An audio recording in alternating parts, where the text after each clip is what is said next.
So good morning, everyone. I think we'll get started, and there's plenty of people still joining us, but we will get underway because we've got just a 2-hour program, jam-packed 2-hour program. So good morning, everyone, and welcome to this Inspiring Era online event on secondary publication rights for research. I'm Helen Garrison from the Swedish non-profit organisation Public in Science, a partner in the Inspiring Era project.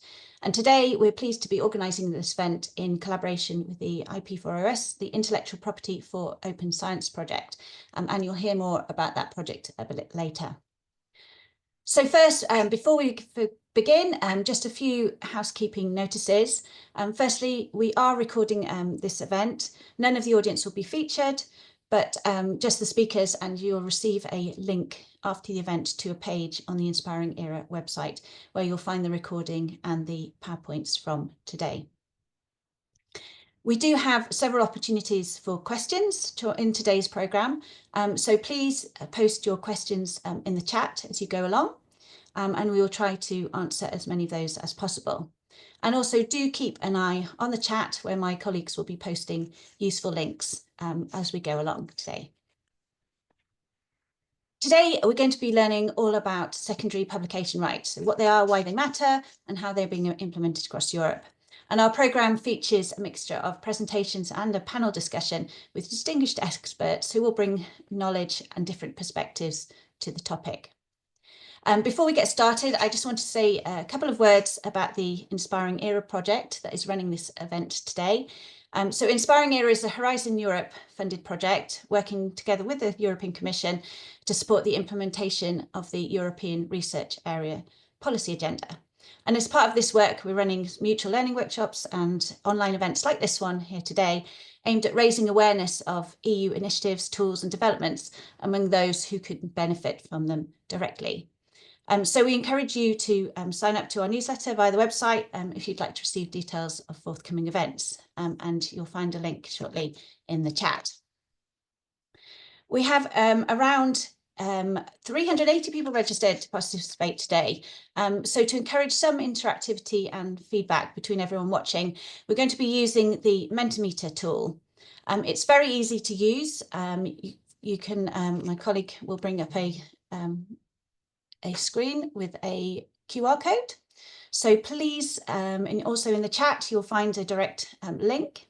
So please go to, or you can go directly to menti.com and enter the code 39143212. So we'll just give you a few seconds to get that up and running, and you will find some questions to answer. And we'd like to find out a little bit more about who is in the audience today. So yes, please, everyone who's joining, you can participate by using the QR code, or there's a direct link in the chat as well. Great. So if we have a look at the first question, which country are you working in?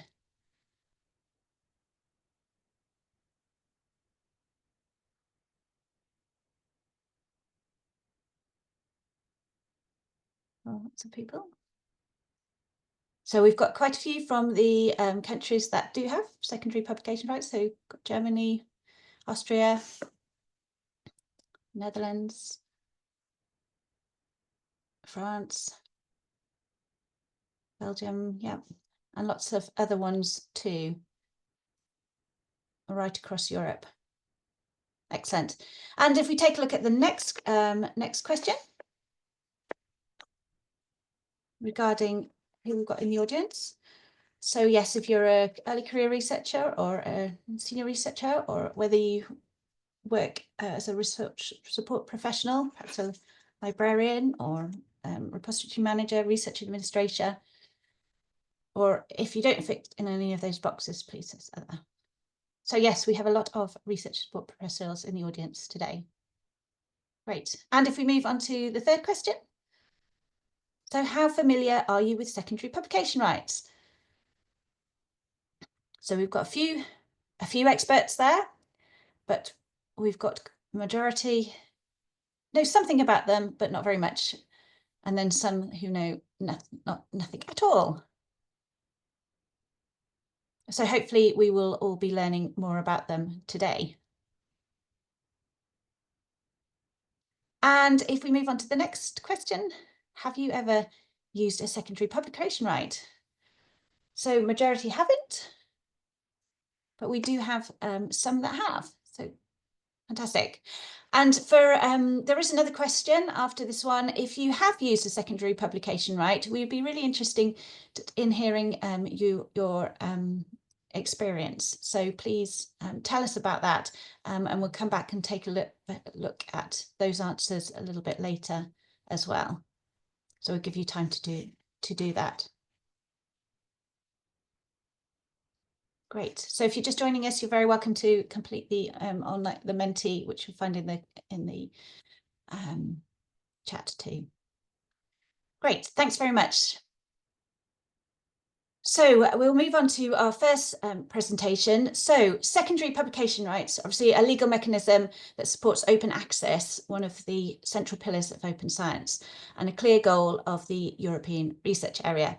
So to set the European policy level scene for us today, I'm delighted to welcome Bertil Egebeck, who is Policy Officer on Open Science at the European Commission's Directorate General for Research and Innovation. So Bertil, I will hand over to you. Thank you. Many thanks for the floor, and I'm grateful to get the opportunity to set the scene for this important webinar and explain how secondary publication right is being addressed in the European research area policy agenda. Just to take it from the beginning, the EU is very dedicated to open science, and we have an ambitious open science policy, which you can also find on the website of the European Commission, which aims to put open science at the center of European research policies. That's because open science has proven to facilitate sharing of scientific knowledge and also collaboration between researchers across sectors and across countries, which is improving quality, efficiency, and impact of research. So open science is therefore also essential to reach the objective of circulation of scientific knowledge in the European research area, which is enshrined in the EU Treaty in Article 179. And it is also presented in the famous Letter report on the future of the single market as the fifth freedom of the single market, driving competitiveness, innovation, and societal advancement. So while much has been achieved over the last decades on the open science, we still have way to go before open science becomes the norm in the EU. We see that still many scientific publications are not available in open access, or they may be locked in behind paywalls. Also, large volumes of research data are not stored in shared repositories. And there are also many researchers who don't manage to retain their copyright, but they are negotiating publishing contracts with the largest academic journals. So to reach the EU objectives on open science, we need more coordinated action by policymakers, research funding and research performing organizations at both national, European and international level. Firstly, we need to boost the uptake of open science practices in the research community. And with that, we are meaning early and open sharing of research results, immediate and unrestricted access to research publications and the underlying data set, and also improve reusability of research output. And secondly, we need better enablers of open science. And many initiatives have already been launched at EU level. For example, the European Open Science Cloud, also known as EOSC, also meaning the new research data ecosystem. Then the Coalition for Advancing Research Assessment, the open access publishing platform, Open Research Europe, which you can use when you have received funding from Horizon Europe and also before from Horizon 2020. And then finally, also the open access requirements of Horizon Europe, meaning that when you publish your research results, then you need to make them available in open access. And then to the theme for today's webinar, because infrastructure initiatives and better incentives are not sufficient to achieve the open science goals. We also need a better legislative and regulatory framework for practicing open science. And as you'll see then in the European Research Area Policy Agenda 2022-2024, it was Action 2 to ensure an EU copyright and data legislative and regulatory framework fit for research. And the main outcome of this action has been a major study prepared for the European Commission called Improving Access to and Reuse of Research Results, Publication and Data for Scientific Purposes. And it was published exactly a year ago. And you can find it on our website. And I will, after my initial presentation here, post the link in the chat. So this major study is providing evidence on the barriers to open science emerging from the EU's current copyright data and digital legislation. And this includes the fact that a lot of research is locked behind paywalls, often due to the fact that the researchers mostly end up assigning their copyright to scientific publishers, and subsequently it's hard for researchers to know how they can share, access and reuse their own works and also the works of other researchers. As one of the solutions, the study is recommending EU-wide secondary publication right. So meaning that researchers across member states will get a legal right to publish their works a second time, even if they have transferred their copyright to a scientific publisher. And this should build on national legislation on secondary publication right, which has been introduced in 6 member states, including Germany, France, Netherlands, Belgium, Austria, and latest Bulgaria. And you will hear much more about this in the next presentation. So the next step in the policy process is the Competitiveness Council meeting taking place this Friday, but the European Research Area Policy Agenda for 2025 to 2027 is expected to be adopted. If this happens, this action on copyright will be continued as the new Action 1 of the European Research Area Policy Agenda, which will be about enabling open science. Also, we are expecting that in Q3 here in 2025, we will launch a study to analyze the economic impact of the policy options that have been identified in the major study, including an EU-wide secondary publication right. And the evidence from this study and also further stakeholder consultations will be crucial to decide for the later political decision if such measures should be included in the ERA Act, which is foreseen in the mission letter for our Commissioner for Research and Innovation and Startups, and is planned to be presented in 2026. So I'm therefore very much looking forward to today's discussions on the state of play for national legislation on secondary publication right, and also perspectives for an EU-wide secondary publication right. And with these words, I will hand back to Helen. Thanks very much, Bertil. And now we are delighted to welcome 2 distinguished legal scholars who are playing a leading role in shaping the conversation around secondary publication rights in Europe. So Martin Stemfleben is Professor of Intellectual Property Law and Director of the Institute for Information Law at the Amsterdam Law School, and Caterina Scango, Professor of Comparative Private Law at Scuola Superiore Sant'Anna in Pisa. They're going to give us a good overview of what secondary publication rights are, how they're being implemented in a number of European countries, and talk about the potential for an EU-wide secondary publication right. So a very warm welcome to Martin and Caterina. Thank you. Thank you so much. Thank you, Ellen. Okay, I think it's my turn to start. So good morning, everyone. It's really a pleasure to be here with you today, both for the event organized and for the topic that it's so, as mentioned, close to me and Martin's heart in the particularly in the past months. So in the next 15 minutes, I'm going to give you an overview of the study we conducted for the European Commission in last year. One of the elements was exactly a focus on the state of the art in secondary publication right and related policy option. And also my part will cover an overview of how secondary publication rights look at the moment in member states that have adopted it up to date. And this will constitute the background to make you understand also the surveys we conducted in the context of the study I just mentioned to test how secondary publication right evolved, the way how it satisfies or the aim why it was introduced, and the balance between conflicting interests. So on the one hand, the interest of researchers and research publishing organization in bringing to open access as many products as possible, as fast as possible. And on the other hand, of course, the interest of publishers of not seeing their business model disrupted by legislative intervention that may alter the framework they have been operating until now. And this will, as I said, constitute the background for Martin to introduce afterwards the results of the survey we conducted, and on that basis, the policy recommendation we tabled for the European Commission to take them into account in the eventual elaboration and drafting of an act for EU-wide harmonized secondary publication right.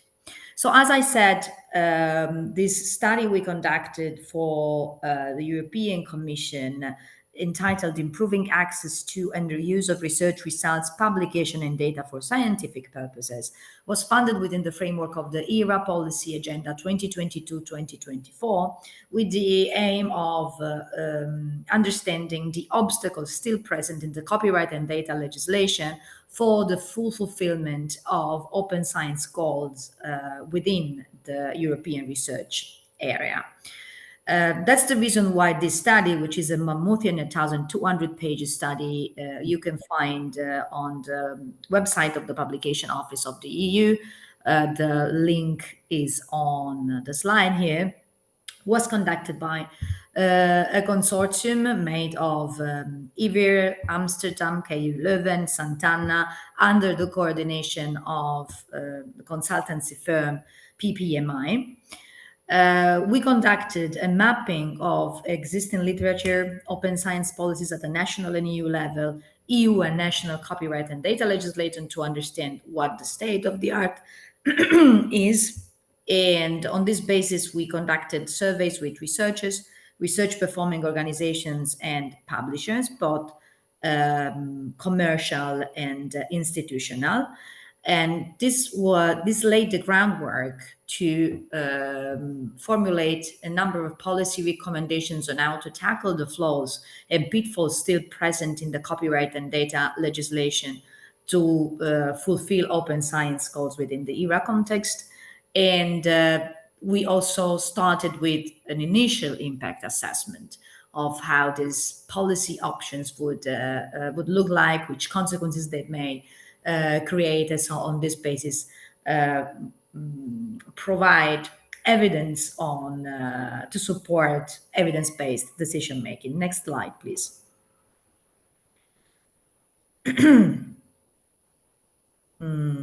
Here we go. So the scope of the study was to identify regulatory barriers and challenges to access and reuse of publicly funded research and innovation results and publication and data for scientific purposes. So the focus was the entire EU and member state copyright legislation that has an impact on it.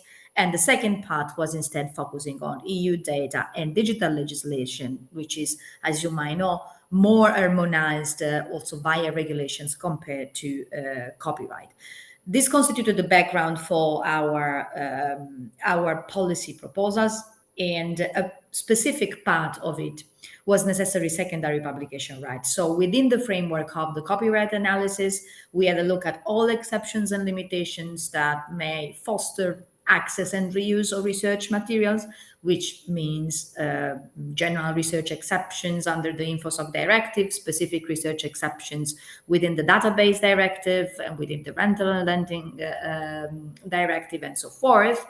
But the focus of today and what we will report and discuss with you today is the one on secondary publication right, which constituted an autonomous leg of our analysis. Next slide, please.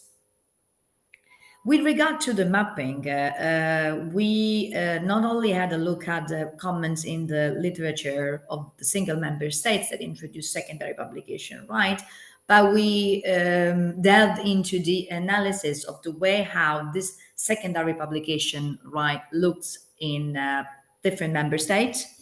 In the 6 member states that have been introducing it from 2013, the very first experiment in Germany, to the most recent intervention in this sense by Bulgaria, that introduce secondary publication right within the framework of their implementation of the Copyright in the Digital Single Market Directive. So the reason why we wanted to perform this comprehensive mapping was to actually conduct a comparative analysis of the main feature of current secondary publication, national secondary publication rights, in order on this basis to afterwards examine the way how these SPRs have been performing in single member states on the basis of the responses of researchers, research performing organizations, and publishers.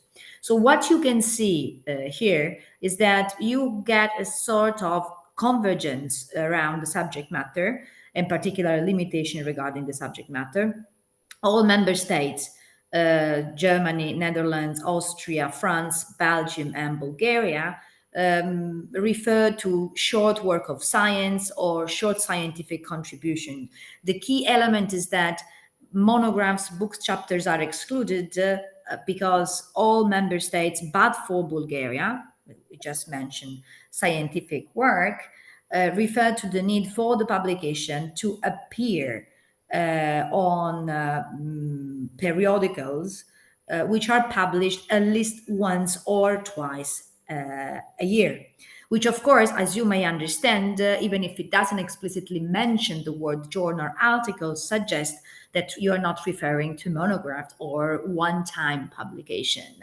I repeat, the language, the way how member states define this limitation is very divergent. So you might have divergent interpretation as well, but that's the general tendency you could see until now. Another requirement that seems to appear pretty often is the limitation to products that stem from research that has been publicly funded for at least 50% or funded in whole or in part. So there is always a mention to the presence of a public funding requirement. The benchmark, however, is different. You have examples like in the Netherlands where the benchmark is not set, which allows afterwards to evaluate, for example, embargo periods and limitations on the basis of the amount of public funding present in a sort of balancing exercise. Other countries which instead are much more rigid in this respect. A common element everywhere is that the secondary publication right cannot be overridden by contract, which of course is necessary for an SPR to perform within publishing agreement when you have usually unbalanced bargaining power between scientific authors and publishers. So making SPR not overreadable exclude the possibility for a publishing contract to carve out secondary publication right in one of the contract clauses. The content of the SPR is the right to make available to the public, generally freely and free of charge and openly, the work that has been already published somewhere else. The question is which version of this work. Here you have a general divergence within member states because 4 member states explicitly mentioned the limitation to the author-accepted manuscript, which is the post-print, so not the editorial PDF, while the Netherlands and Bulgaria don't mention any limitation, which may suggest, but that's not necessarily straightforward, that the secondary publication right may cover also the version of record, which is the editorial PDF, which is exactly the same version you find in the first publication. Countries diverge in terms of embargo. Some of them don't have, like Bulgaria. Some others, like the Netherlands, mention a reasonable period, which may suggest the fact that you have the possibility, as I mentioned before, to tailor the embargo period on the basis of the amount of public funding present. You have 1 year after first of a publication in Germany and Austria, while in France and Belgium, there is a difference between certain works in the field of hard and applied science, where the embargo is 6 months, while in humanities and social science, you have an embargo of 1 year. You have a general limitation to uses for non-commercial purposes. That's also very present, and the general obligation, but in 2 countries, to mention the source. So that's the background. On this basis, next slide, please. We performed a survey on which Martin will give you more details to see how the secondary publication right was actually working, but we already concluded much before the survey that the divergences between different member states, the fact that there is a clear risk of forum shopping, so because of the difference between member states, and the fact that you just have it in 6 member states out of 27 in the EU, is something that it's contrary or makes the secondary publication right not really effective in performing their function of increasing the amount of open access works within the European research area. That's why we advise the EU as a very first, bottom line proposal to explore the possibility to introduce an EU-wide secondary publication right, because this would empower scientific authors and rebalance bargaining power in publishing contracts,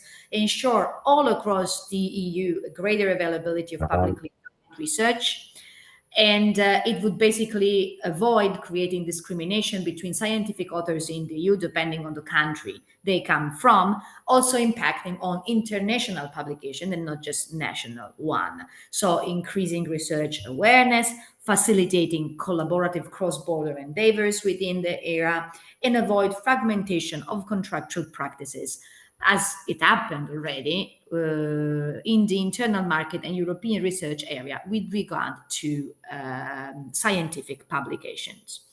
Next slide, please.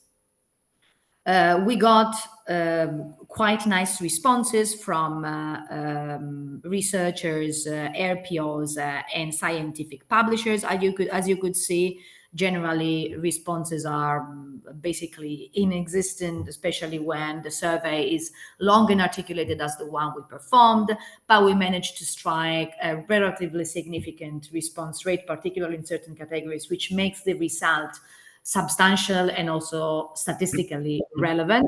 And now I pass the floor on to Martin, who will give you more details on what we proposed and in terms of policy recommendations and how this is supported by the responses we got in the survey. Thank you very much.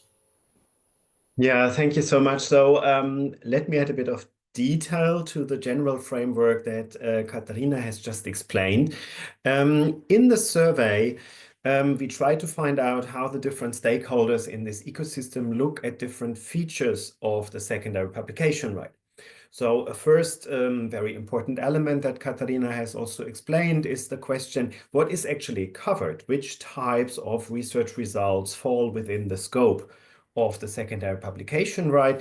In the current approaches in member states, we see a clear focus on, let's say, journal articles, or at least shorter scientific research results, not monographs, books, and so on. So one question that we had was, how do you look at covering a broader range of research output or all types of research output? And well, not surprisingly, the research community, so you see here the abbreviation RPO, these are the research performing organizations. So the RPOs are very much in favor. Doesn't really come as a surprise, of course. They stated that the broad SPR regime covering not only journal articles would increase or strongly increase immediate open access. We also have a result here with regard to the subgroup of research organizations in member states that currently have a scope limitation to journal articles, and they signaled a strong need to cover a broader range of scientific outputs, or at least some need to cover scientific output more broadly.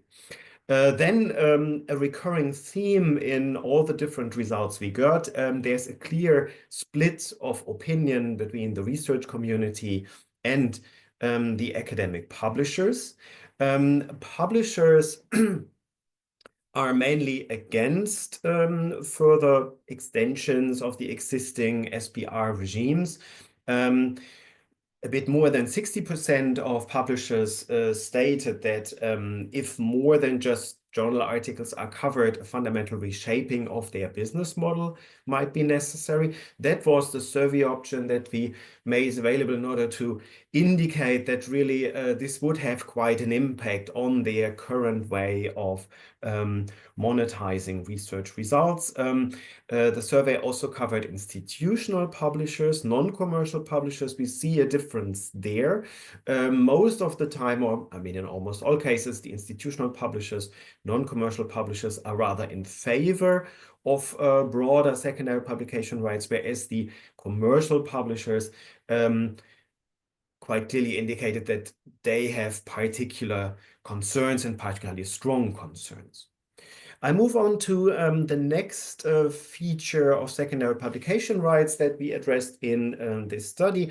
That is the public funding requirement. The question was whether it could be advisable to relax the public funding requirement in the sense of saying research need not be 100% publicly funded in order to be eligible for the secondary publication right. It could also be a lower amount of public funding, 50% or less.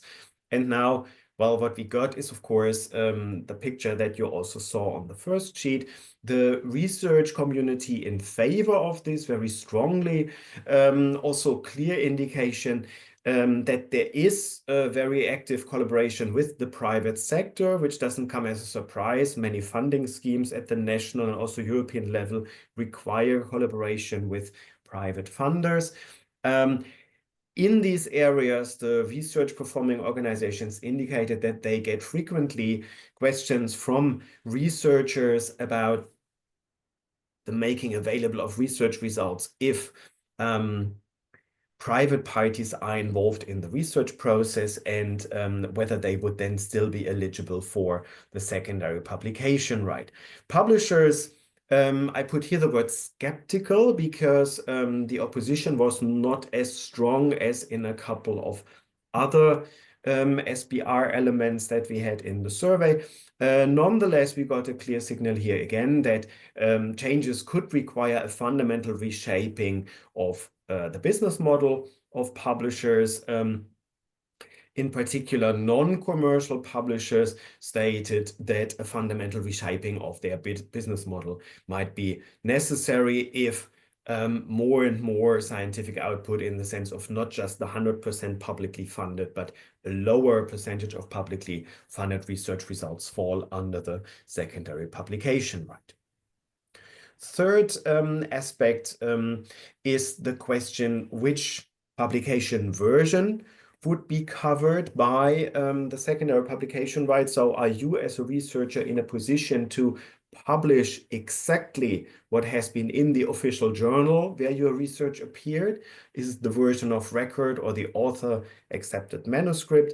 Well, the research community is strongly in favor of designing a secondary publication right in a way that the version of record would fall under this. So need to extend the SPR regime to the version of record, and also clear indication that the research community believes this would increase immediate open access. In this area, the opposition from publishers is particularly strong, not surprisingly, because the fear is in particular that the moment a secondary publication would cover exactly the same version that is in the official journal of a publisher, that would of course have a major impact, perhaps even substitution effects, and could require a fundamental change of the business model. Publishers also said very clearly that, well, they do a hard work in order to provide these scientific versions of record.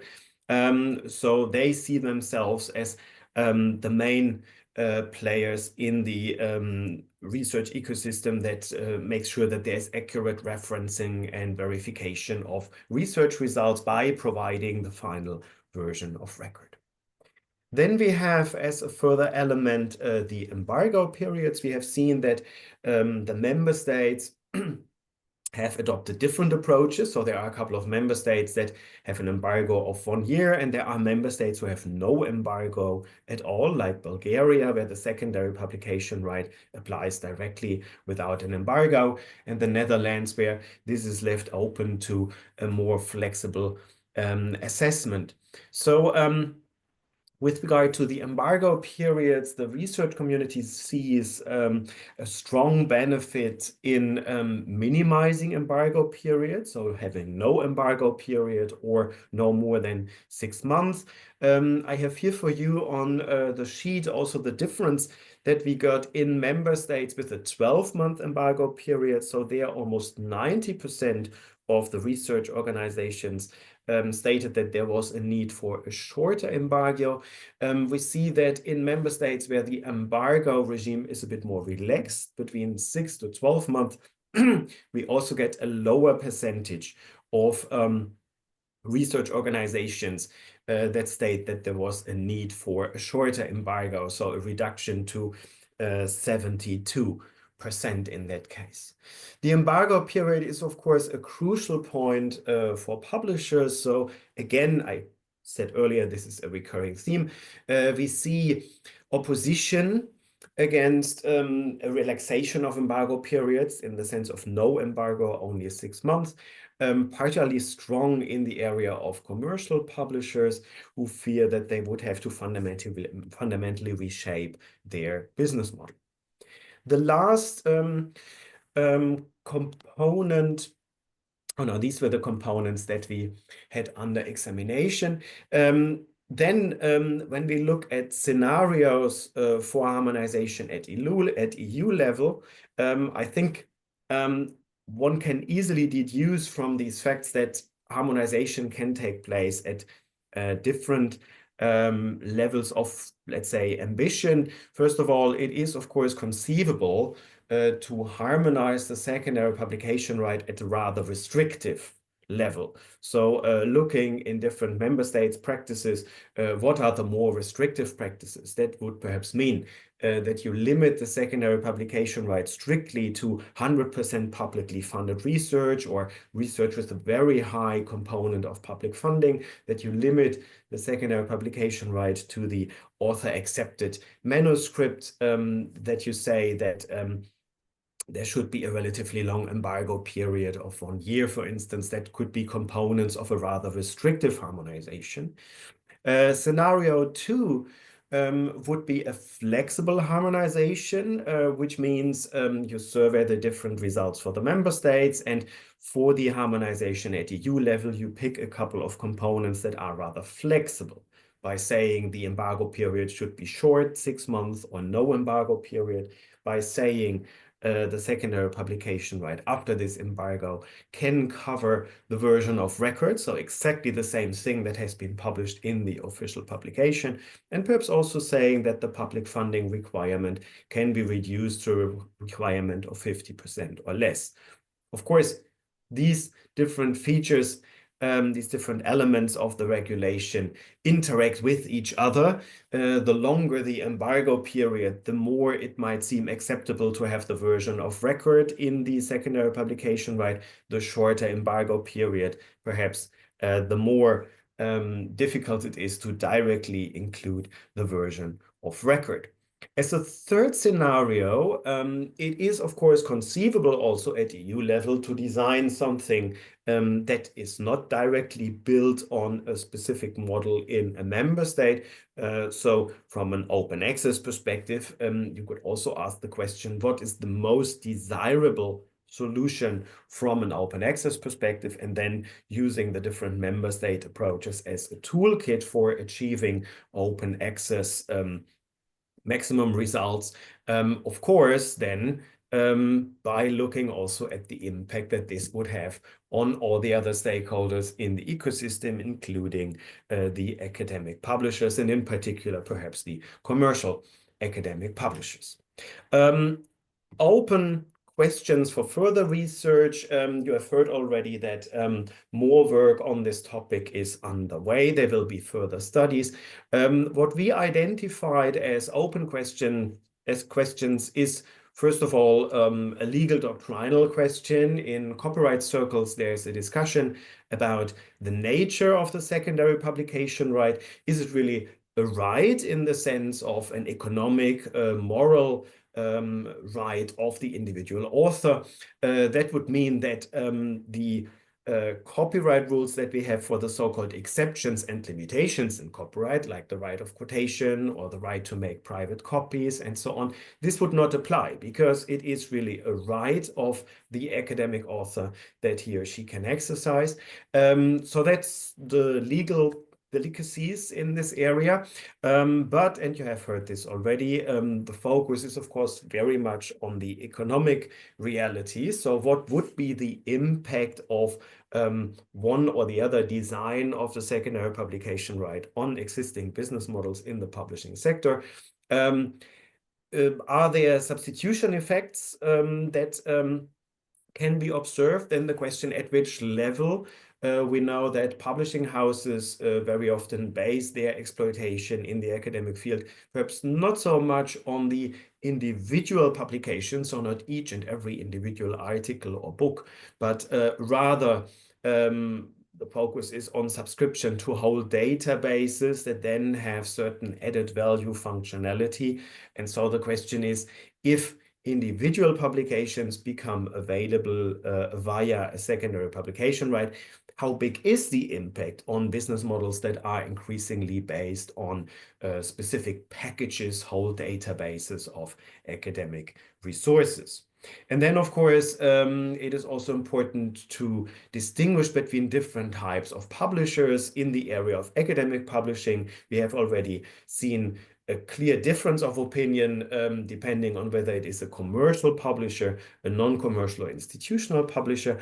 But what we could not cover in this study was the question of more general publications. So a novel written for the general market, music created for the general market. And of course, there are more than enough research results and also research projects that could benefit a lot from broader access to general publications, not just the publications that are specifically coming from the academic scientific community. So this is what I wanted to share. Perhaps the final crucial question for the EU policymaker is the question, what makes sense from an open access perspective? So how can you maximize benefits from an open access perspective without adopting something that is so detrimental to players in the ecosystem, including publishers, that you would say the costs are just becoming too high? Once again, here's the study, and the link is indicated here. It's freely available. So for further reading, we strongly recommend that you have a look at these research results. Thank you so much. And of course, we are available for questions. And I think Helen will introduce the Q&A session. That's right. Thank you very much, Martin and Katharina. So if we bring you both back, and I know we've got some time for some questions. So if the audience has questions, if you have questions, please post them in the chat and we will take a look at some of them. I know there's a question that's come up which probably is relevant to a lot of people participating regarding in the context of internationally mobile researchers. So do they obtain secondary publication right based on the country of residence at the time of republishing, or country of the original publisher, country where the work was published, or so these are obviously complicated questions, but I'm sure Martin and Katharina will give them a go. So who would like to have a go at that one? Well, I mean, one standard answer in this area is that copyright is a right bound to a certain territory. So in principle, we would say in countries where the secondary publication right is available, every researcher working in this country can have a look at it and most probably benefit from this regulation. The question with publications is, of course, you have different points of contact. So one point is to say, where is the researcher based? Another question is, where is the publication published for the first time? This can depend on the national legislation how the point of connection is defined, but in principle, I would take as a starting point that if you are a researcher in a country that has a secondary publication right, you should be able to benefit from this. But I stand to be corrected by Katharina, who has looked into the existing regimes in more detail. Well, it's exactly like as you're saying, meaning that you are able to enjoy a secondary publication right if you work in a country where secondary publication right operates. You don't really have such a change in the approach by international publishers not located in countries where secondary publication right operates, because they still tend to exclude SPR. But of course, even if you have a contract that carves it out, but you are in an SPR country, you operate in an SPR country, theoretically, that clause that carves it out is null and void because the clause is not overreadable.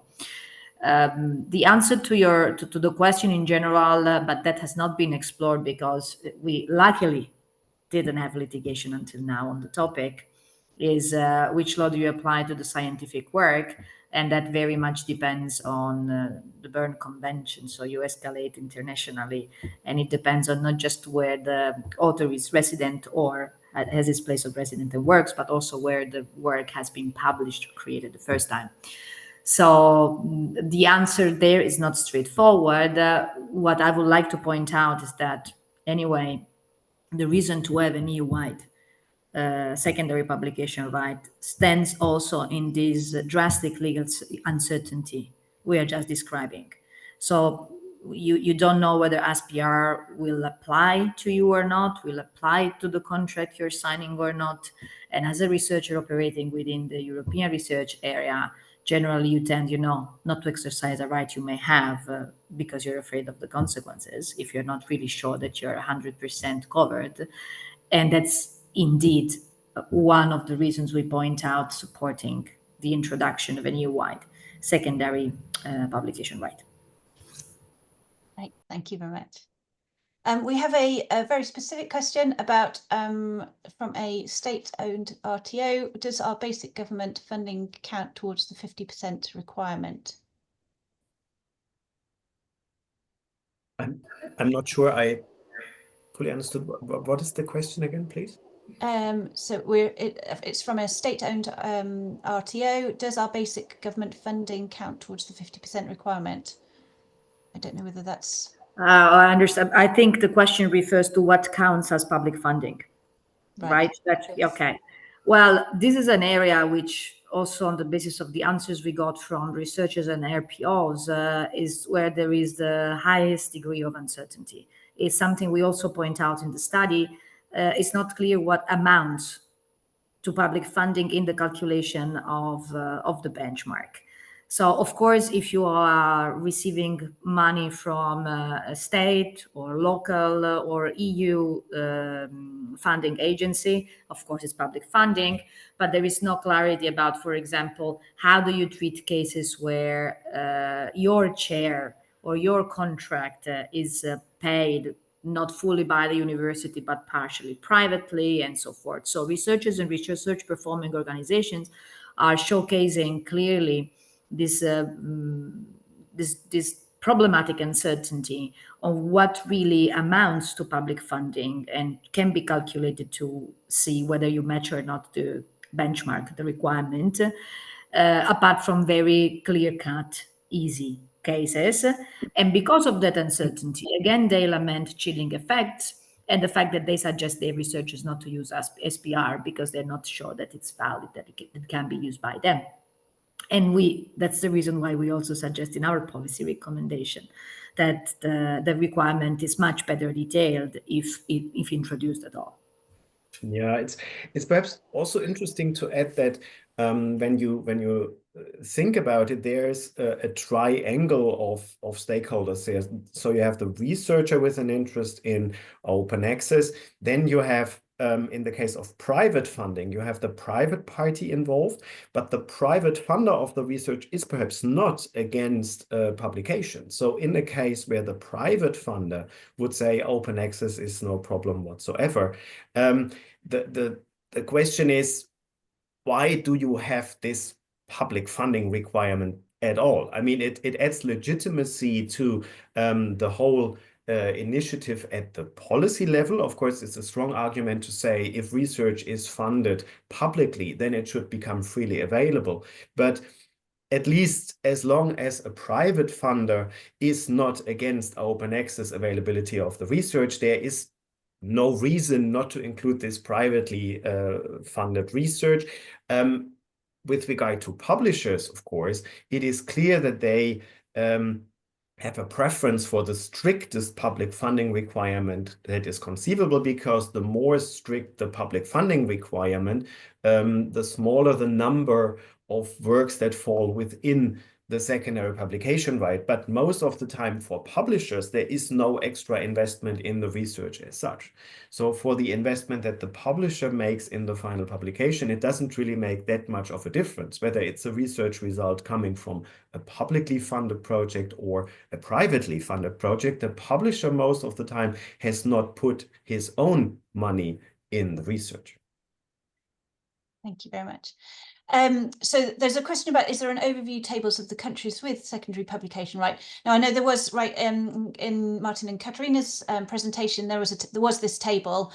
So we'll make the PowerPoint available afterwards. It'll be on the Inspiring Era website. And that had the, it's 6 countries, that's correct, isn't it, that has the secondary publication right? So that's France, Bulgaria, Netherlands, Germany, Austria, and Belgium. So you'll be able to look at that again. I don't know whether there's any, oh, yeah, we've got a link as well that's been posted in the chat. Everyone's been very helpful to the annex where you can find out more information. That's a good resource to take a look at. There's a question, why secondary, not primary? Secondary seems a less important right than it should be. In my opinion, it should be said primary, as the author is the first one to have these rights, not the publisher. Yeah, but this is a copyright reality we already have. So I mean, the problem with limited availability because of publishing arrangements with, let's say, commercial publishers, this is a problem that the academic community creates itself.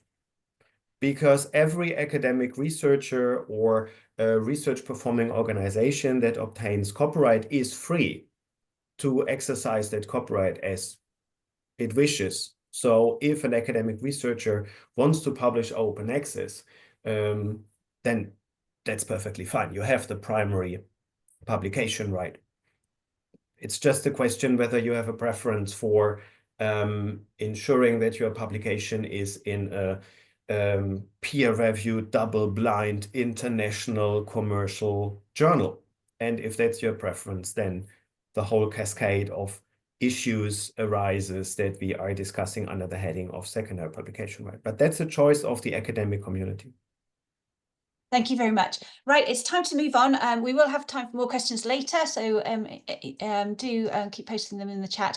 But I'd like to say a big thank you to Martin and Katharina for your presentation and for answering the questions. It was very interesting. So thank you very much. Pleasure. Thank you. Thank you. So now it's time to move on, and we're going to hear from a couple of those member states that with a secondary publication right, namely Germany and Bulgaria. So firstly, Dr. Christopher Carman from the German Federal Ministry of Education and Research. Unfortunately, he couldn't join us in person today, but has kindly recorded a short message, which we're going to watch next. Hello, everyone, members of the open access community, esteemed colleagues. In Germany, open access to scientific and scholarly information and publications is awarded great importance in our efforts to make science more open and digital.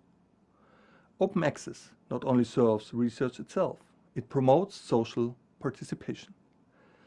We believe that secondary publication rights are one of the most important instruments for supporting open access. The Federal Research Ministry has been committed to this since the publication of its open access strategy in 2016. The introduction of Section 38, Paragraph 4 of the German Copyright Act in 2014 established an inalienable right to secondary publications. This right allows authors to make their research articles publicly accessible 12 months after their initial publication, provided that at least half of the funding comes from public sources. This also applies to deviating publishing contracts. This amendment of the law strengthened the position of the authors, paving the way towards green access and acting as a driver in the transition process towards open access. However, it should be noted that, despite this amendment of the Copyright Act, inalienable secondary publication rights are still faced with some legal uncertainty within the scientific community. Some institutions of higher education understood this right rather as an obligation. This points out the difficult balance between academic freedom and the conditions brought about by the digital transformation itself. Both aspects must be carefully balanced. The Federal Research Ministry is aware of this problem. This is why we have supported the establishment of a comprehensive culture of open access in all areas of science and research since 2022. One that follows shared values and is created collaboratively. The focus is not on increasing the amount of research results published in various open access formats, but rather the projects are trialing sustainable, science-based financing models to ensure open access on a broad, financially viable scale.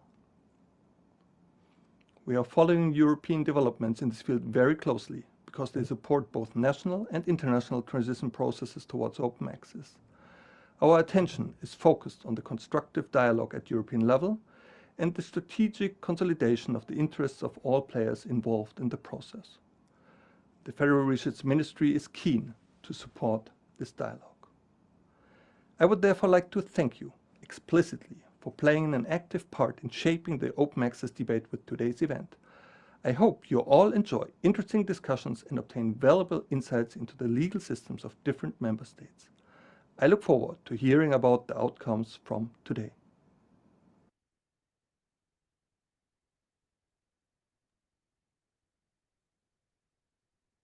Great, thank you very much. And now we're going to hear from how Bulgaria introduced their secondary publication right. And I am delighted to welcome Janita Surkova, Head of Unit at the Bulgarian Ministry of Education and Science, along with Anna Lazarova, Senior Assistant Professor at the Department of European Studies at Sofia University. And she's also Chair of the Bulgarian Digital Rights Association, Digital Republic. So, Janita and Anna, over to you. Thank you. Hello, everyone. I'm going briefly to share with you some points of our national policy and practices in the field of open science. So the first, all of this began in 2011 when the concept for open science was approved by the Ministry of Education and Science. And the concept presented the initial activities to be undertaken, including next steps.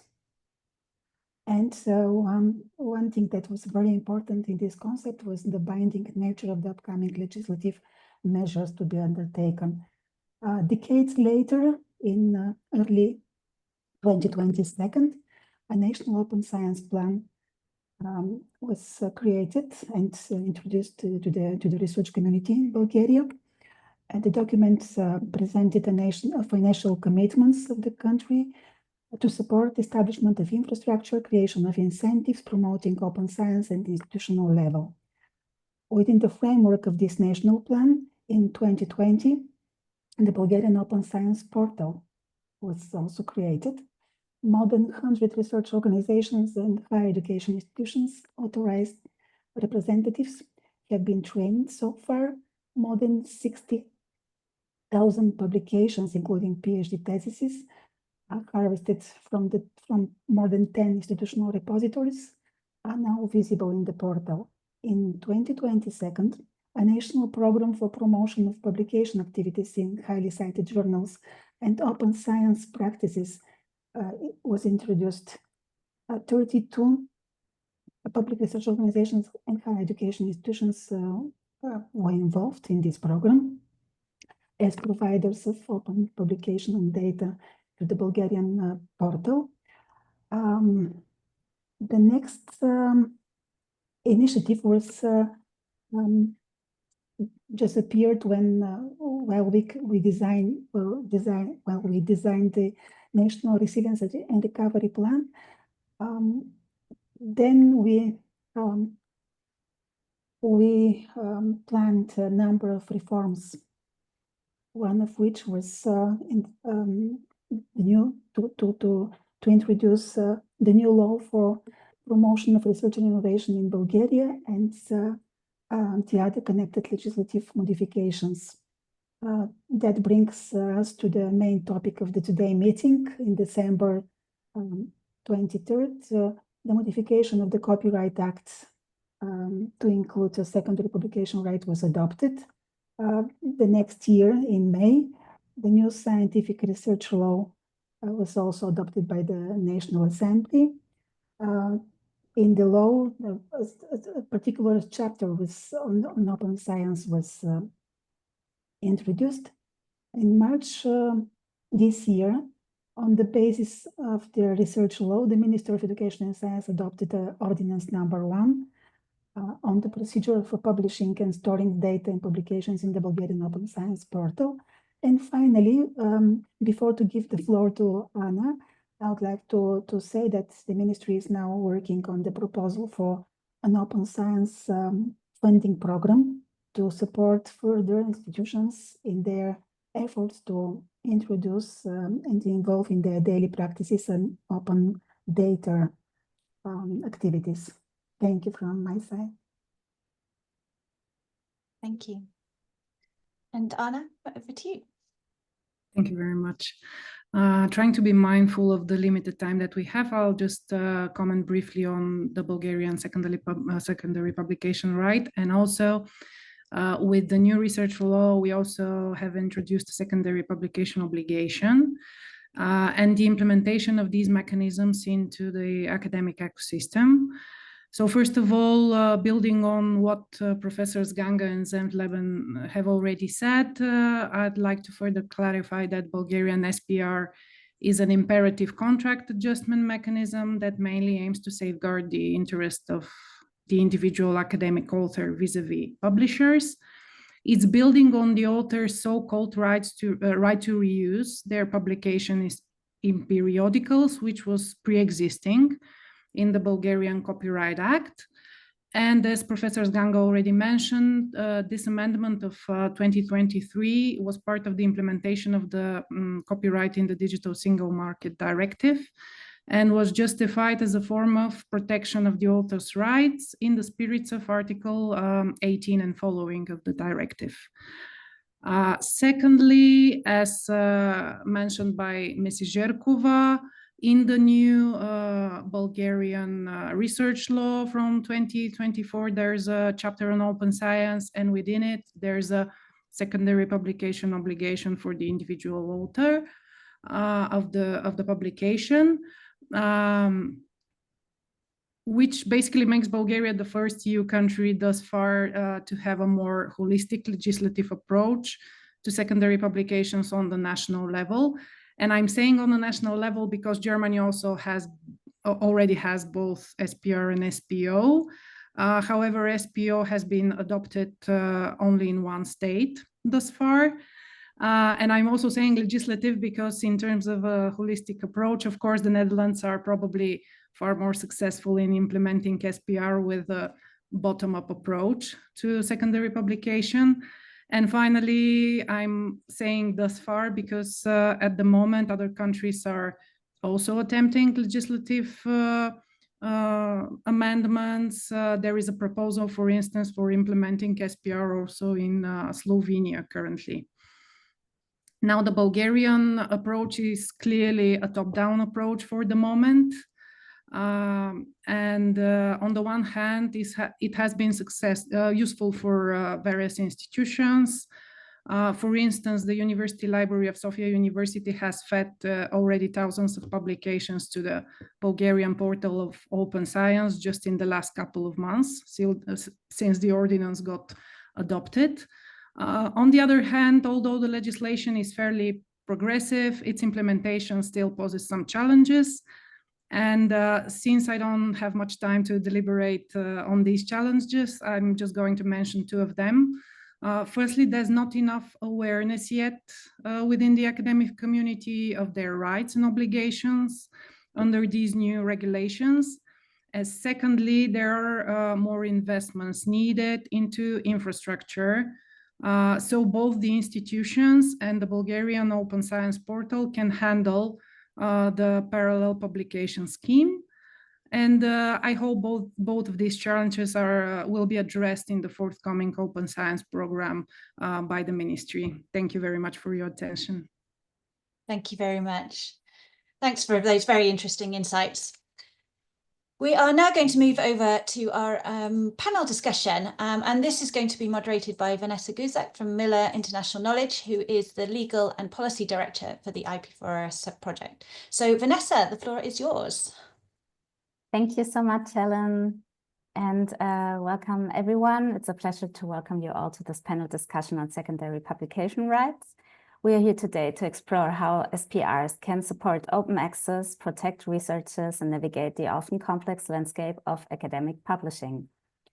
And let me begin by introducing our panel speakers. Welcome Bernhard Schubert, Deputy Head of the Open Access Office, Research and Publication Services at the University of Vienna. Bernhard holds degree in English and American Studies, German Philology, and Library and Information Science from the University of Vienna, and also works as a lecturer for descriptive categorizing at the Vienna University Library and the University and State Library Tyrol. He has been active in the open access movement in Austria and beyond since 2015, with contributions to the 2021 enhancement to the SEAC workflow recommendations, as well as the ALPSP toolkit to foster open access agreements, and many talks on the subject in various contexts. His main interest currently lies in the area of scholar-led diamond OA publishing. Welcome, Bernhard. Also, a warm welcome to Francesca Papadopoulos-Garb, Professor of Intellectual Property Rights and the head of the IP Law Group of Stockholm University. Francesca is also a member of the Research Council of the Law Faculty at Stockholm University and the chair of the Research Institute for Intellectual Property Rights and Market Rights. She is the editor-in-chief and founder of the Stockholm Intellectual Property Law Review and a member of the board of National Library of Sweden, and a member of the Expert Governmental Committee on Limitations to Copyright. She's the author also of several books and articles in the field of intellectual property, as well as in regulatory rights. Thank you, Francesca, to being here. And last but not least, welcome also Stephen Weiber, Director of External Affairs at the International Federation of Library Associations and Institutions, IFLA. Stephen has worked for IFLA since 2016 and previously held roles at the British Embassy in France and the UK Permanent Delegation to the OECD. Stephen works with colleagues to ensure that the potential of libraries to contribute to wider policy goals is recognized and to advocate for the legal and policy changes needed for them to realize their potential. In particular, he is involved in the Knowledge Rights 21 program, which looks to ensure that the voice and experience of libraries and the communities they serve are reflected in the European and national knowledge and innovation policies. So thank you all for being here today and for generously sharing your time and expertise. And let's begin with our panel discussion. To start us off, let's look at the importance of secondary publication rights. Stephen, let's start with you. Why are secondary publication rights so important in protecting researchers from being left to navigate and enforce funder policies on their own? Thank you very much, Vanessa, for the floor. And I should say that my inputs today draw both on, in particular, on the work of Knowledge Rights 21 and the report prepared by Yanis Takonas, Kyriaki Zoutsu and Marina Perivolare, who produced a report for us looking specifically at this. I think one of the key points here is the one that Professor Skanga made earlier about the importance, the fact that there is this imbalance in the power in contracts between researchers and publishers at the moment. A huge amount has been done in a bottom-up fashion in order to build structures, to build activities, to build journals, to build behavior. But ultimately, when faced with that negotiation, it's really important to have that protection that law can provide. We see from the research that we've commissioned that there are far too often contradictions between the laws in place, between the mandates that are put out by funders and the policies created by publishers, which means that the researcher is left with two bosses, their publisher and their funder. And it's an extremely difficult position, obviously, for them. They're not trained to do this. They don't have the time to do this. And this problem, of course, is going to be particularly acute in places where there isn't a big legal team behind you, where you may not have the benefit of access to this sort of expertise and force, especially also in places where you don't have a gold route available to you because of the country you're in, the discipline you're in. And so crucially, through a secondary publication right, we can ensure that there is this level playing field. We can ensure that it isn't the researcher who needs to take the decision between the funder policy and the publisher policy. Make it very clear that the researcher is able to publish open access through the green route, that whatever is said against this is not applicable, as, for example, we see very explicitly in the Bulgarian law. So it's a great way of making sure, as I said, that the researcher doesn't need to be the policeman, they don't need to be judge and jury, they can just get on with their work. Thank you so much, Stephen. And Francesca, in the absence of a statutory SPR in Sweden, what legal options do researchers currently have to republish their work for wider public access? Well, I think we discussed that briefly already. I think it's important to remember that it's the author, the academic, the author that decides where and when to publish. The problem arises when the choice of a publisher is such that is restricting access, restricting the rights for further publications. And of course, talking about choices, we have nowadays open access. We know it doesn't work as it should maybe, but I just wanted to mention that Stockholm University paid during 2023 40 million crowns, it's around 4 million euros, for open access publications for authors that when the corresponding author is a Stockholm University researcher. It's a big business, and I think it says a lot about what is happening in our academic community. I would also like to say that at least in the law faculty at Stockholm University, there is also a foundation that grants some kind of funding for researchers that choose to publish open access, golden open access. The money is given to the researcher as some kind of an award. I realize I'm not answering really your question, but I think what is important to remember, because the moment you sign off your rights, you don't have legal rights to republish, really. I've seen my colleagues, at least in the field of legal science, publish preprints very often in SSRN, for instance. I'm not sure how their contracts look like, the publishing contracts, but I'm guessing publishers are not so aggressive when preprints are published.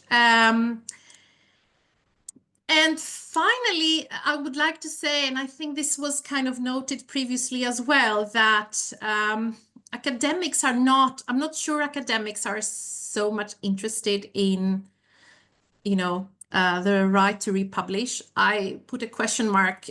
Usually they're interested in kind of following their career paths, the career tracks.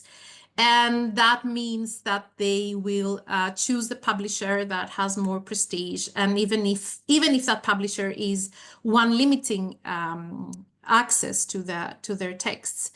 So I would say there is a work to be done by universities as well. There are all these policies, but they're very rarely followed up, and there is, at least as far as I know, in the legal science in the Nordic countries, there is very little reward for researchers that publish their works in a real open access channel. What is rewarded is to be published in these really fine commercial publishers. Yes. Thank you so much, Francesca. And Bernhard, now to you, from your experience, what are the most common discrepancies between funder mandates and publisher self-archiving policies, and how aware are researchers of these conflicts? Thank you, Vanessa. So the main discrepancies between funder mandates and publisher policies, there are two of them. We've seen them shift over the last couple of years, so there has been some movement, but the most important one is obviously licensing.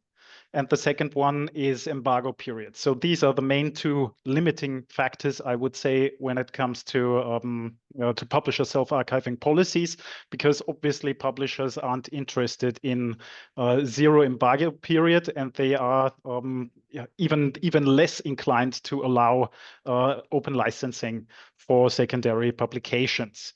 But the Coalition S funders have stated a couple of years ago that for their projects, there would be a zero embargo period mandatory, and there would be a CC BY license mandatory. So I think that's where the main movement is coming from.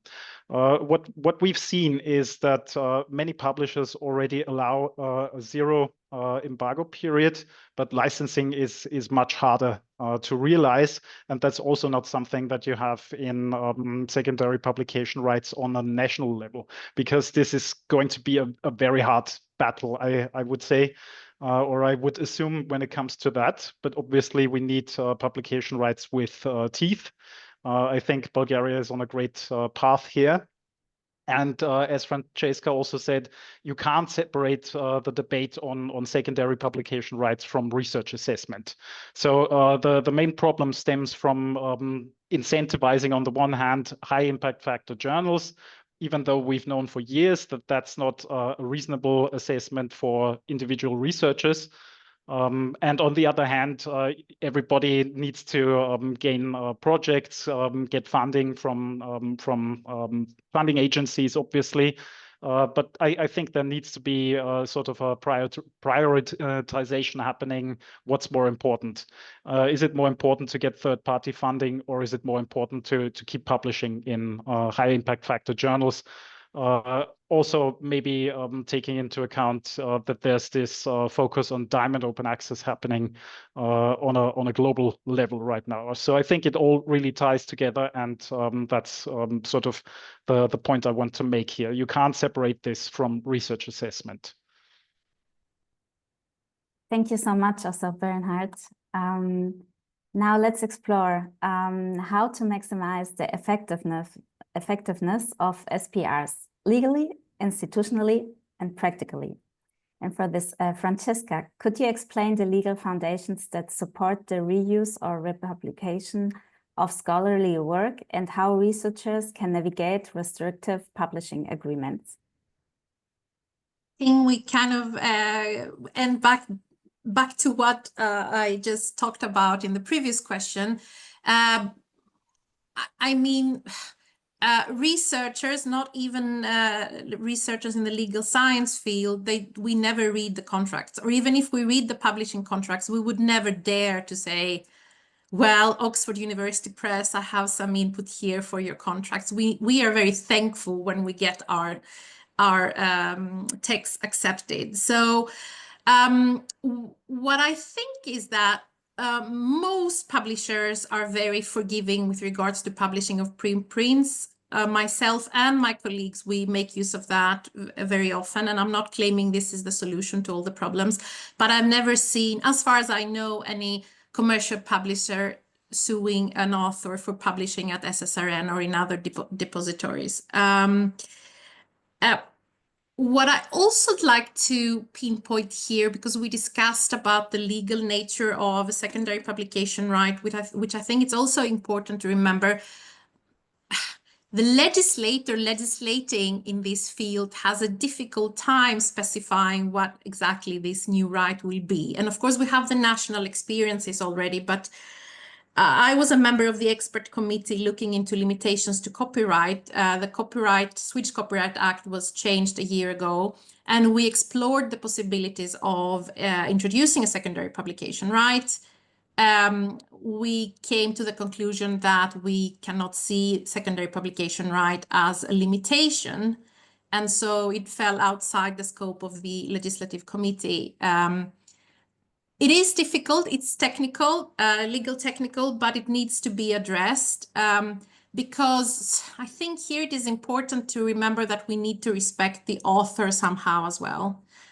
Because restricting how things are published means restricting the rights of the author. Finally, if we need, and this was mentioned also previously, if we want to empower authors, if we want to empower academics, we need, of course, to have an EU solution. Because otherwise we will end up in strategic contract clauses and forum shopping. And I am still perplexed about how private international law principles would apply in such scenarios. For instance, I rarely publish with Swedish publishers. If I publish with Springer, for instance, would that mean that the German law would apply? I doubt that. There are a lot of question marks anyway, and I would prefer to have an EU solution in this field. So what I'm trying to say again is that without an EU solution, an EU secondary publication right, even if you have a national secondary publication right, I think you as an academic are in a rather weak position. Thank you so much, Francesca. And Bernhard, what do you see as the key institutional weaknesses when it comes to supporting rights retention? And how can institutions better support researchers, especially early career ones, dealing with conflicting demands from funders, publishers, and academia? Yeah, so I get the feeling, and obviously this is just my personal opinion, that lots of institutions are still sort of not jumping on the open research assessment train as they should probably be. I mean, Quora and Dora, they've been around for a couple of years. But even institutions that have sometimes signed one of these declarations or even both of them are not really putting those into practice. I already mentioned research assessment before.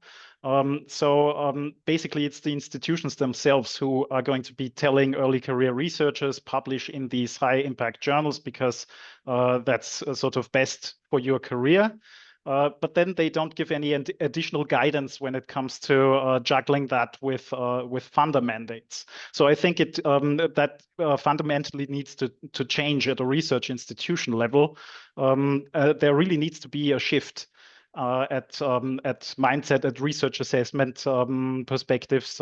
That's probably not gone far enough. But there are still ways around this, I think, because if you, as an early career researcher, find yourself in this problematic situation, talk to your group leader, talk to your supervisor, and find out what their priorities are. Obviously, if you're in a situation where you can't do everything, where you can't follow both the funder mandate and publish in a high impact factor journal, find out what's best for you individually, what's best for your individual career, and try and satisfy the demands from the other parties as best you can. But even that situation you can probably avoid if you start thinking about your publication venue of choice as early as possible, because then you can maybe find some strategies also involving the open access support staff at your library. So you can find sort of ways to navigate this. And what would make that even easier is if this were included in the curriculum. So if there were really sort of lectures or seminars devoted to precisely this problem, because it's not going to go away, or at least not in the next couple of years. So people need to learn how to navigate this. And if that's included, as part of your sort of research strategies, as part of your doctoral training, I think everybody would be better off for it. Thank you so much, Bernhard. And Stephen, what aspects of existing secondary publication right provisions are necessary in order to maximize their impact for researchers? What lessons can we draw from current implementations? Thank you very much. So I think it's two parts and two subparts to my answer. I think the first major part is around how these reforms and how these practices are actually framed in general. I think firstly, in terms of the framing, we've heard this both from Francesca and Bernhard, the importance of making sure that when these provisions are pushed through, they take place, it's in a consultative way where we're making sure that researchers, that everyone in the infrastructure is on board, understands it, so we can avoid some of those, I don't know, we don't have to get stuck in discussions around, for example, does academic freedom prevent this, when in the end researchers still have the choice of first publication venue.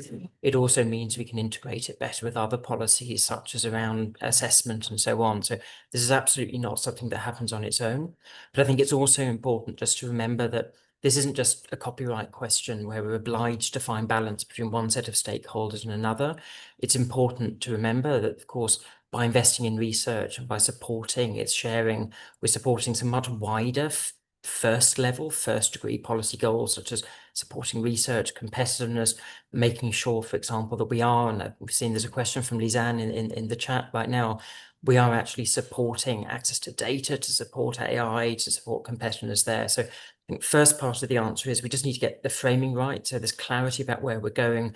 We don't end up getting sort of stuck in the details so much that, yeah, I said there's real understanding about where we're going.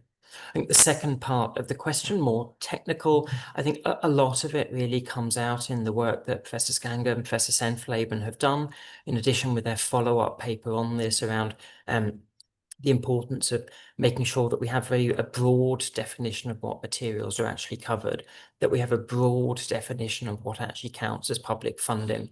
So we're not, again, getting stuck in the details, creating uncertainties that are ultimately really unhelpful, that we also make sure that we have everything in line around clarity, around the ownership of rights in the first place, making sure that we are being clear about subsequent licensing, the importance of having open licensing that means that really outputs can contribute to the economy as a whole. So I suppose, yeah, as I said, firstly, getting that framing right, not losing sight of what we're going, making the connection between secondary publication rights, other goals, other interests, and so on. But then also making sure that we're drafting things in a way that is as open as possible, that really minimizes that risk of uncertainty. Thank you, Stephen.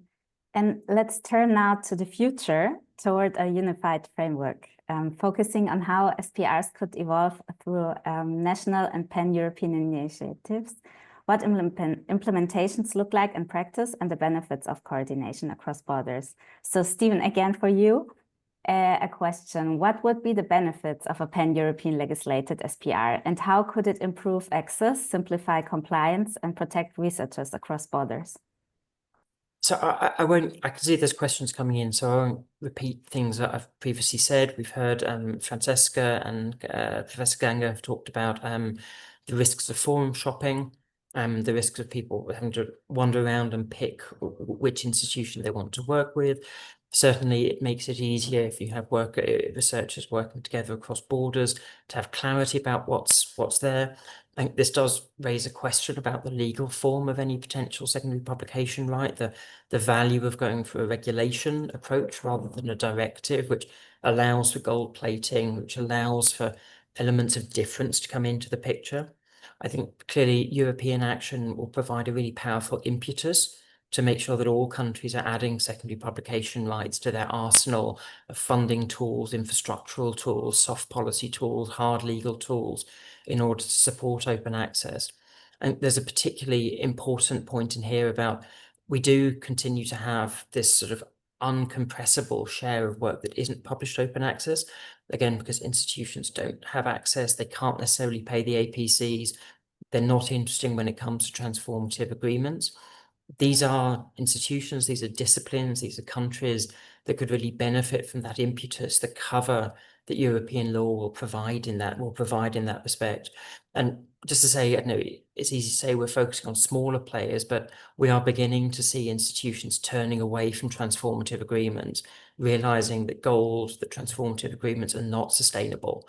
And so I think we're likely to see the importance of green, and therefore the importance of secondary publication rights, only increase. So the EU can play a really powerful role here in supporting the sustainability, making sure that we're doing things with critical mass, and of course in a way that supports researchers. Thank you, Stephen. And Francesca, are there any recent legal or policy developments in Sweden that point toward a stronger framework for SPRs in the future? As far as I know, there is no legislative work going on in this field. I know there are discussions in certain ministries and in certain governmental authorities about how this secondary publication right could be formed in the future. I also know that there are some other initiatives by other stakeholders. Wikimedia Sweden is currently preparing a report looking into the legislative framework, the Swedish legislative framework, and the possibilities to introduce a secondary publication right. This report should become available anytime the coming days. I also think Sweden looks at the EU at this point, but that's just my guess, to see whether something will come this way. It would facilitate things in many ways, both give the initiative or the incentive, but also give the framework, because I think in Sweden we are a bit perplexed on the exact legal technical formula to introduce this secondary publication right.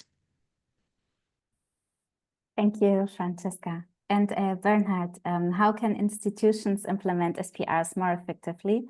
And what practical guidance do you offer researchers who are unsure how to exercise or retain their rights?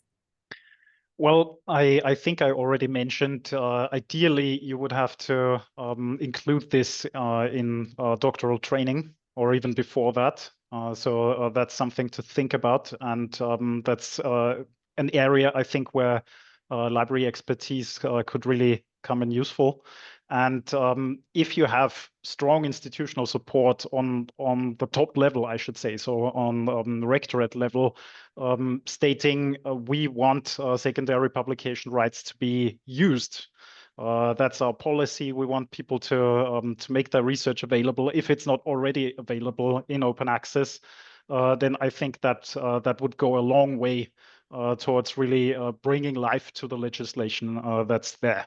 I can only speak to the situation in Austria, of course, but my experience is that secondary publication rights, since they've been introduced, have not been very widely used. That's due to the fact that we've strongly committed towards gold open access publishing, towards transformative agreements. But still, there is this, as Stephen called it, this uncompressible part of paywalled scholarly content that you could maybe catch by finally exercising your secondary publications rights. So that's really, I think, the way to go about this.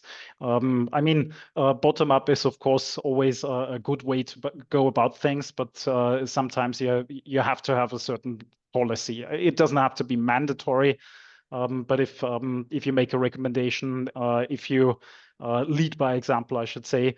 But then, of course, the infrastructure also needs to be in place. You need to have support staff. You need to make it easy for people to exercise these secondary publication rights. So you can't just say, we want this when it comes to university or research performing institution leadership, but you also have to provide the necessary tools. So it's sort of also a responsibility to really facilitate the entire process for researchers.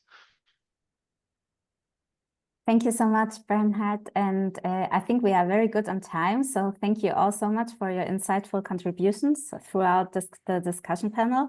And your expertise has truly shed light on the critical role of secondary publication rights, the current challenges, and the promising paths forward. So now for the audience, we will take the questions. Please feel free to post your questions in the chat. And I think I have seen already one question before, and it's on the current political development. So it's a question for all of you. And they ask, how does the open access economic argument relate to the new developments in terms of geopolitical, technological sovereignty?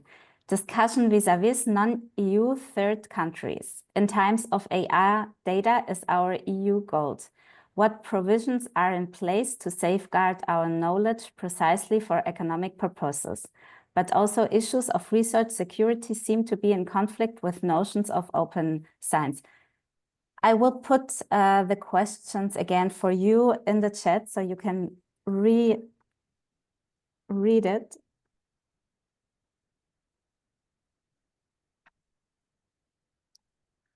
And who wants to answer the question? Bernhard, yes. Yeah, so I don't want to sort of barge in, and Francesca, Stephen, please do also reply if you want. But this is sort of a topic that's come up again and again in these past few weeks. So my 2 cents on this are basically. I don't think there's a conflict between open science and AI. What you see very clearly with what's happening with scholarly publications right now is that the big tech companies they don't care for copyright, they don't care for licensing. I mean, sometimes they do pay sums to publishers. But that's also because authors signed away their rights preemptively, so they could now sell those rights to the big tech companies. But other companies don't even care about buying rights to licensed content, and they will just scrape it from the web, or even download pirated gigabytes and gigabytes of scholarly ebooks. So my take is you can't really prevent this from happening, but maybe it's not as bad as it may seem, because when it comes to training of the large language models, I think we should all be in favor of high quality content going into these models, as opposed to, I don't know, social media posts on X and stuff like that. So I'm still in favor of open science 100%. I'm still in favor of open licensing, and I think you should too, because if we sort of start to construct barriers again, where does that take us? I mean, we've spent the last I don't know, 10, 15, 20 years trying to get away from these barriers. And just because we're not happy with what's happening, I don't think it makes sense to put them up again. What we need is some regulation when it comes to AI companies just profiting off of everybody else's work. But that's also already starting to happen. But it's for me, it just doesn't make any sense to start paywalling or locking away science again. Thank you, Bernhard. And Stephen? I think to a large extent, simply to echo what Bernhard is saying, that this idea that somehow copyright is a response to problems that to problems around security and problems around competitiveness is a challenging one. There are other tools that are out there that may be much more usable. I think something implicit in the question about sort of safeguarding our knowledge precisely for economic purposes, I think arguably, and this is a point that comes up in the rest of the report that Professor Skango and Professor Senfleben worked on, is that we're not even actually necessarily making this knowledge available for economic purposes already. There is a contradiction in the law currently, where a lot of investment is being made, a lot of political pressure is being put on institutions to engage in partnerships, to support spin-offs, to support startups, to actually share ideas in order to innovate and to accelerate innovation. But when you put in place licenses that prevent commercial uses, when you have a research exception in general that does not accommodate, that discriminates between commercial and non-commercial uses, you actually have a legal regime in place that actually it means we're underperforming. We're not realizing that potential. Whereas other countries which have updated their copyright laws, that have a different approach to this, actually probably have a much easier time of it working with European material, including potentially academic material, than innovators within Europe itself. So just agreeing with Bernhard and saying that no, even right now, we're not making full use of it. We're not realizing the potential of Europe's research to support growth and competitiveness. Thank you, Stephen. And Francesca.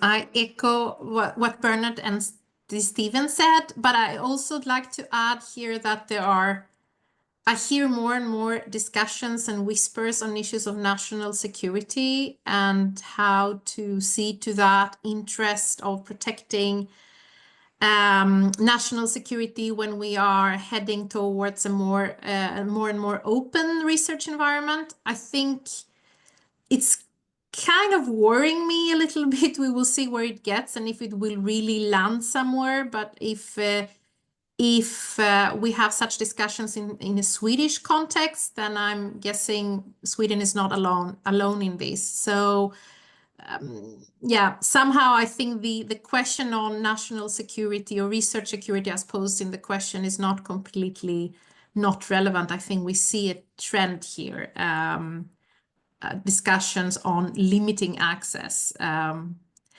At the same time, while we're talking about open science as an objective, we also talk about kind of regulating who gets access to what on the basis of national security. Thank you, Francesca. And Martin.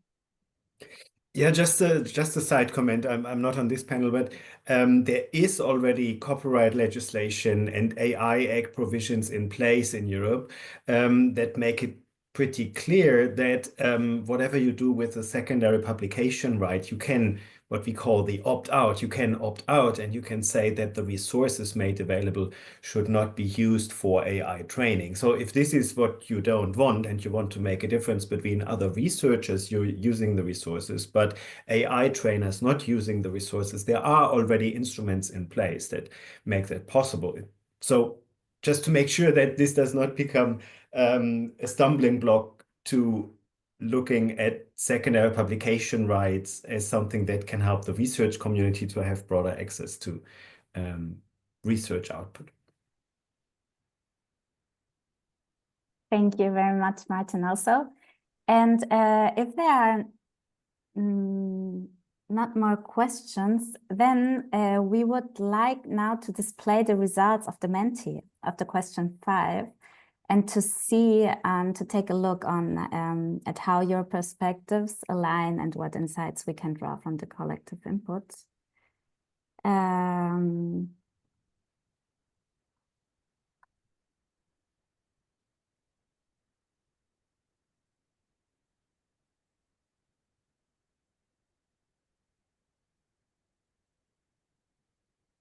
So there are some answers, and let's see.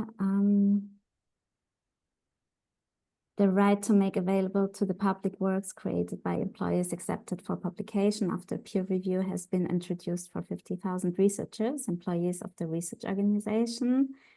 The right to make available to the public works accepted for publication after peer review has been introduced. Also, that's most of the same answer. Some says that it's not applicable. So we wanted to invite some of the audience also to briefly share their own experience with the secondary publication rights. So we would love to hear directly from you, from the community, and feel free to raise your hand if you want to tell us your about your experience. So we can discuss it directly here in the panel.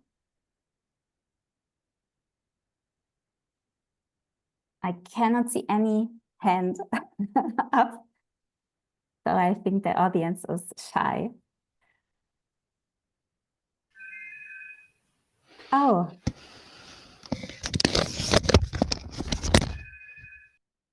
No.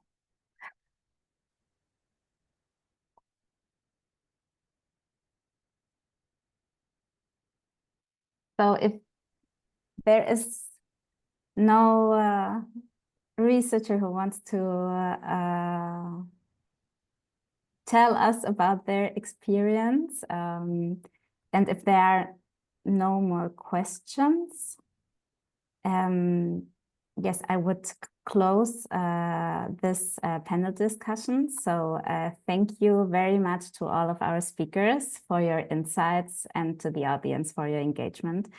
It's clear that the secondary publication rights have the potential to reshape the landscape of academic publishing, empowering researchers, supporting institutions, and fostering more equitable access to knowledge. Yes, and I will hand over to Helen again. Yes, thanks very much, Vanessa, and thank you all to the panel for those interesting insights. So we're drawing to a close, the event to a close. Before we do, there's just some final bits of information. We do have a very short evaluation form about today. It just takes a couple of minutes to complete and will really help us to design future events. So my colleague's going to post a link in the chat to that. Also a reminder that we will send everyone who registered a link to the webpage where you'll find the recording of today's event and PowerPoints, and we'll also be linking all these brilliant resources that have been mentioned and various documents, so you'll have access to those after the event too. Also a reminder, if you want to receive invitations to future events, please sign up to the Inspiring Era community. Again, you'll find the link in the chat. And I know Vanessa would like to say a few words about the IP4OS project. So I'm going to hand over to you to say a few words as well. Yes, thank you, Helen. Yes, before we conclude, we would like to take a moment to share a few more details about our EU-funded IP4OS project. And it's a social innovation empowering multi-professional teams and their organizations in each of the 27 European countries with knowledge, skills, awareness, and advocacy to boost the valorization of scientific knowledge in the European research area and to a new level by promoting a concerted approach to agile IP management and OS practice. So we want you also to invite all of you to join our IP4OS capacity building program. And we are looking for 27 research institutions geographically distributed across Europe to join the program in the fall of 2025. And since, we share now with you the information, our website, so you have there all the information about our project. And also the link to the invitation to be part of our capacity building program. So we would be happy if you are interested to be part of it. And yes, thank you very much, Helen. Thanks everyone to be here today and to our speakers. And I think, Helen, now, I don't know if we have to say anything more or... I just want to say a huge thank you to all the speakers once again for their excellent contributions and participating in today's event, and also for you, the audience, for your engagement in the event and for attending today. So thank you, everyone, and goodbye. Thanks.